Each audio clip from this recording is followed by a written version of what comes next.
Hi everyone, welcome to my channel. Paul here. So today we're going to be talking how much can you actually earn, okay, on a given country. On this case, I will cover a series of countries that I actually worked and lived on. So I lived in 5 different countries.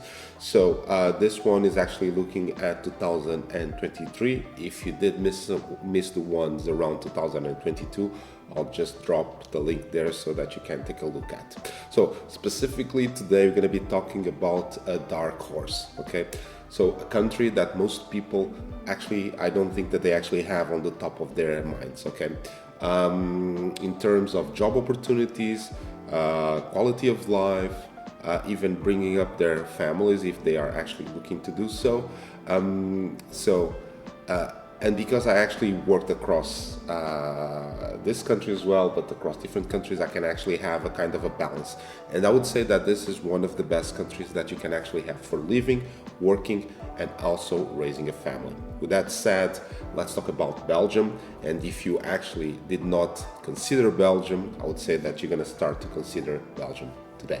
Stick around, don't go anywhere. Let's talk about background, okay, so, and looking into Belgium, that is, okay, so essentially on my case, I'm going to be focusing specifically on my area of work and expertise, but I will also cover let's say, what is the expectation for you that you should have, meaning going into Belgium, how much should you actually expect to earn, okay? With that said, Belgium is quite strong on a specific series of pillars, let's put it like that, okay? So, namely technology, pharmacy, chocolate, beer, everything around weaponry, diamond trades. Those are some of the strong pillars in terms of the Belgium economy. So I would say that you should actually aim to work on one of those pillars, okay? That will be my take, okay, after living there for 4 years, okay? With that said, meaning on my case specifically, I'm working more towards the technology side of things. So on the last 10 years, essentially, I've been working on digital transformation, so mostly in connection to CRM, marketing technology, and sales technology. And I can say to you, my friends, that I had a very good pay in Belgium. Okay, conditions are very good. But on top of that, what I'm going to give you is then how is it and how much can you actually expect to earn looking to go more towards this area, okay? But nevertheless, I will give you a snip of the overall, okay? Moving into that specifically, I'm gonna give you then how much should you actually expect to earn specifically on the CRM area, okay? And then that will give you already like a kind of a ballpark number of what should be then your normal expectations, okay?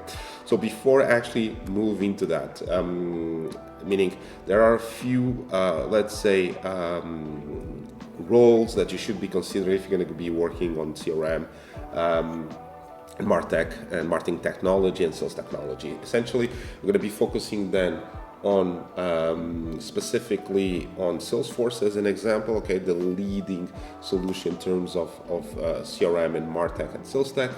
And before I actually move into this, so there is an expectation of how much can you actually earn. Okay, so the salary that you're gonna have in Belgium working on any of those pillars that I mentioned is gonna be above average. Okay, that I can give you that. Okay, so specifically on the CRM, you can consider 4 main areas. Let's say so. One is around the Salesforce admin. Okay, so essentially the Salesforce admin is the go-to person in terms of training. In terms of training, in terms of support, in terms of troubleshooting, addressing smaller items, let's put it like that, of automation and customization for the company while working on the Salesforce platform that essentially supports marketing, sales, service, and maybe even IT and other parts, but essentially it's business focus, okay? Then on top of that, you have the developers as well. So what is a developer? Essentially is a programmer, okay? Essentially works on building complex solutions in terms of code, integration with other systems, and also work with automation, and that there is a kind of, let's say, cross in terms of this specific part with the admin, because the admins, depending if you are a stronger admin, you can actually work with more advanced automations such as flows, and process builders till the end of this year, because then it will be gone. Okay, but essentially that's the expectation of a programmer in terms of role. Okay, then what you also have a lot in demand, specifically in a country such as Belgium, the Netherlands as well, that I will cover. The UK is another one, is around consultants. Okay, so I'm working as a consultant. Okay, and I can say to you, my friends, that you have a lot of demand. So what is that? Is the expectation of a consultant essentially provides advice and insights on how to improve business processes. Okay, specifically on a given domain or area. Okay, so in my case, I'm working mostly across what it's called the revenue cycle. So essentially it's like marketing, sales, and service. Okay, but you have people that have a focus, a strong domain on marketing, another one on sales, service, others on integrations, whatever that may be, analytics, meaning data science, etc. All of those are covered within the Salesforce platform. Okay, so take a look into that. But essentially, a consultant can be a consultant on different areas, even beyond what is the realm of technology, in diamonds, in, for instance, beers, meaning chocolates, whatever. It's really in demand.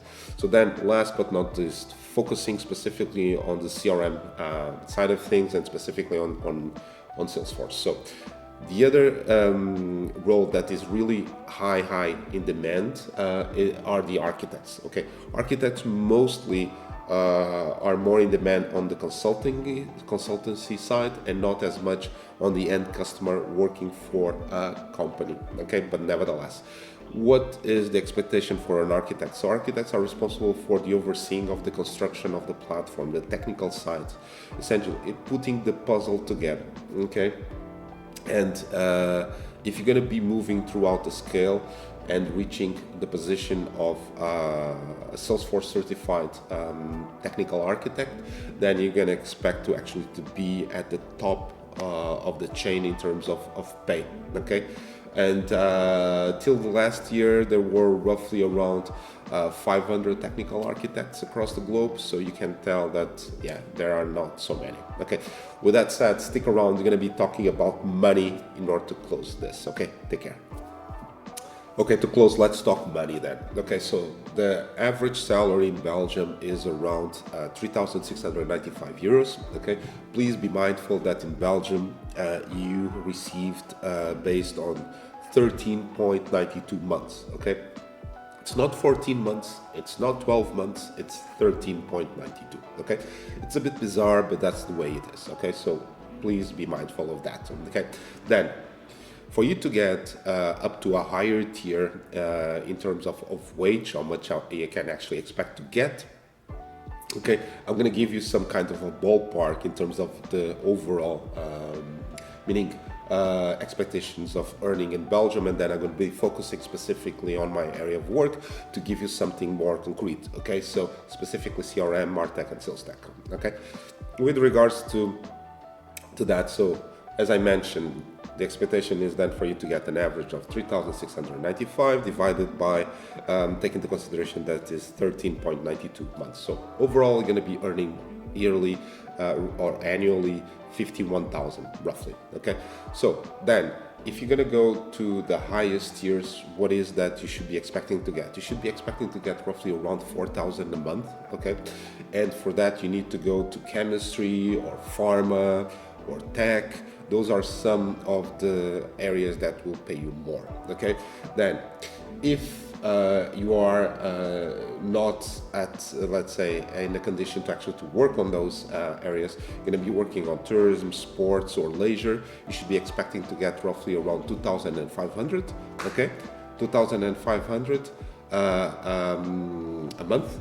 And then if you're going to go deeper into this, you should be expecting to get meaning between 2,000 and 2,500. Okay, going specifically into my area of work and specifically around CRM to wrap this up, to close this. Okay, so I'm going to be then drawing the connection to what I spoke before. So admin, specifically consultants, developers, and architects. How much should they actually expect to get in Belgium? Okay, specifically on the consultants, okay, the expectation is that you should be starting between the 2,600 roughly, and at the junior level, and then if you're going to go more towards a senior band, you should be expecting to get between 4,000 and 700 up to 5,000, around those areas. Okay, and this is valid for functional and technical consultants for you to have a view.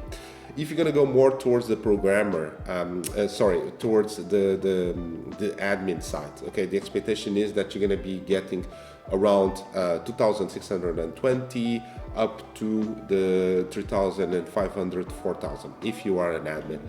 Programmer, roughly, if you're a junior level, you're going to be entering at the same level, 2,620 roughly, but then you're going to be earning more towards the 5,000 mark.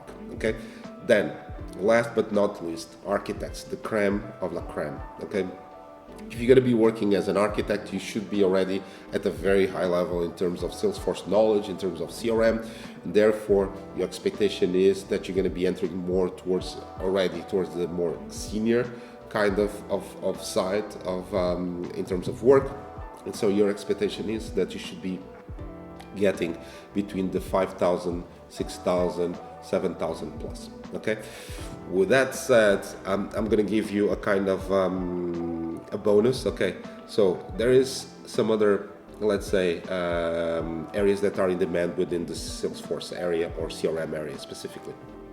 Project managers, it's one. Okay, so if you are a project manager, you should be expecting to get between the 3,500 up to the 4,200, 4,500 if you are more of a senior person with knowledge in terms of the Salesforce platform, in terms of CRM, MarTech, marketing, sales, etc.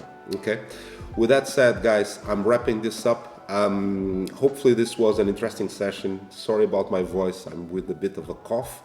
And if you want to go more deep into this area, and as I mentioned before on some of our other videos, yes, we are having some job cuts, that is true, but the need is still there. Believe me, digital transformation is a good example of that, so it's still growing. Why? Because this is more than just buying the technology. You need to have the people, the correct talent. Okay, and if you want to know more about that one, I'm going to be dropping then my video around job cuts and what is then the solution. Go digital, as I mentioned, and there on that video you can actually check the best paid jobs in 2023. Okay, with that said, just a big thank you for you guys. Take care, stick around, okay, and have a good one. Okay, cheers.